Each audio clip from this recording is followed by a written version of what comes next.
Thank you. The chair now recognizes Ms. Randall for 5 minutes of questions.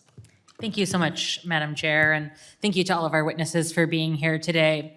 I think, when we talk about the Snake River dams, we have to consider the full breadth of both science, secondary impact, and all of our stakeholders, including and especially tribes with treaty rights like the Nez Perce. And I'm so glad that Chairman Wheeler is here with us today to share his firsthand and historical perspective.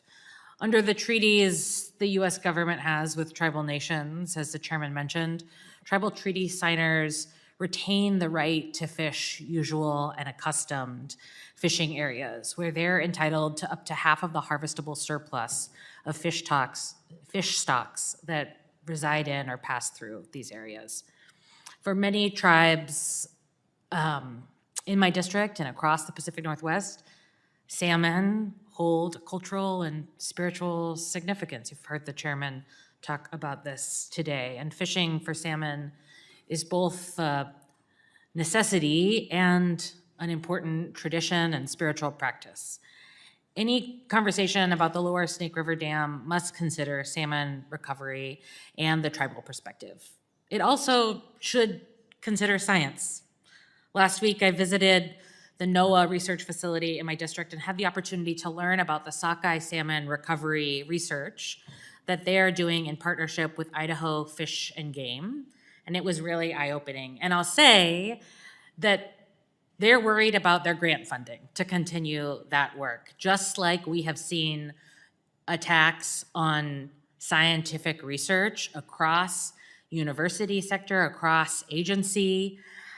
And look, I think we should be having a robust collaborative conversation here with stakeholders, but I see this policy as a Bill 2073 as a really troubling continuation of the Trump administration's attacks on science.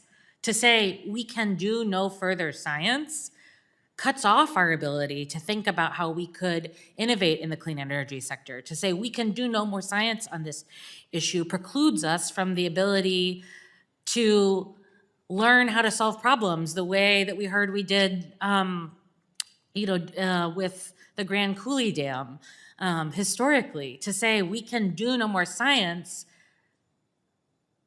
will only shut off our ability to keep learning.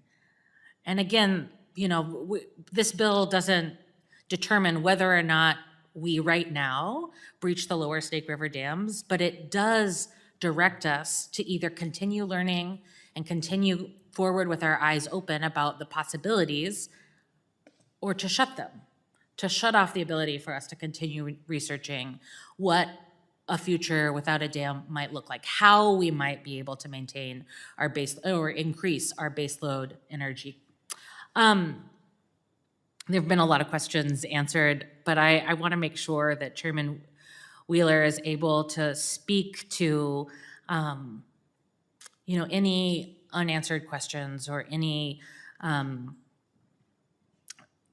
information that came up that deserves an answer. I think it was clear to me on my Codel to Alaska in August that not everyone in the United States learns extensively about salmon in elementary school the way I did. So please, Mr. Chairman, if there's anything else you'd like to add.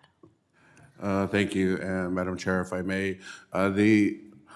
The things that we think about at Nez Perce are, the way of life of the people and our relationship to our sovereign United States of America, and who we are as a neighbor, who we are regionally, who we are nationally, and who we are globally, to think about advancing the Pacific Northwest into the future. And we can talk about archaic dams and continued escalating costs going into the future.